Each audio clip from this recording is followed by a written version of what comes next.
BHEL के numbers आए 484 करोड़ से बढ़कर 504 करोड़ हुआ प्रॉफिट। हालांकि मार्केट का एक्सपेक्टेशन ज़्यादा था, मार्केट का एक्सपेक्टेशन करीब करीब 690 करोड़ के करीब था, तो उस हिसाब से नंबर हल्का सा फीका है।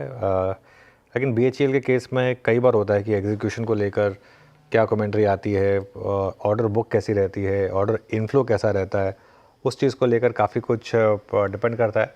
लेकिन फॉर नाउ अगर आप देखेंगे पहला नंबर जो आया है वो थोड़ा सा डिसअपॉइंटिंग है। इनकम भी एक्चुअली एस्टिमेट से कम है, एस्टिमेट करीब 10,000 करोड़ का था।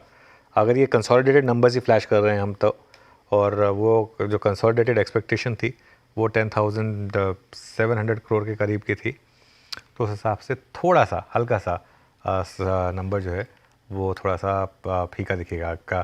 खैर एनीवे, बात हो रही थी ये BHEL के नंबर। एक बार इस पर एक व्यू ले लेते हैं। इस पर हमारा एक बार जरा पूरा पैनल दिखा दीजिए, एक बार मैं डिसाइड कर लूँ किसके साथ इस स्टॉक को लिया जाए। 250.61 पर इस समय BHEL। रमेश जी, स्टॉक में पोटेंशियल हमेशा काफ़ी रहा है, लेकिन नंबर्स में काफ़ी डावाडोल रहती है स्थिति। कैसे देख रहे हैं आप इसे? देखिए, आपने हाईलाइट ही कर दिया कि नंबर्स में स्थिति डामाडोल रहती है और हर बार कारण अलग अलग रहते हैं।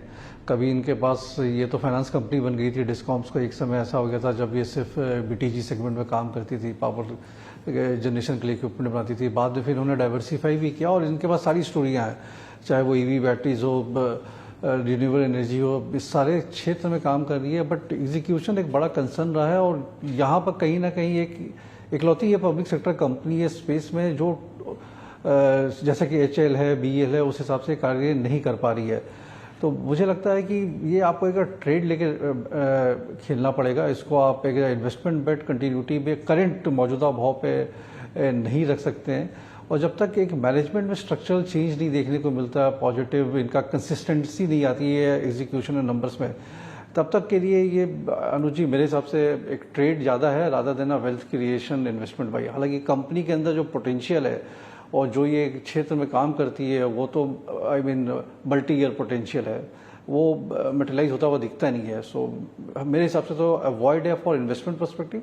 ट्रेडिंग पर्सपेक्टिव के लिए आप देख सकते हैं कि आपके हिसाब से पैरामीटर्स पे सेट होते हैं तो उस पर कॉल ले सकते हैं।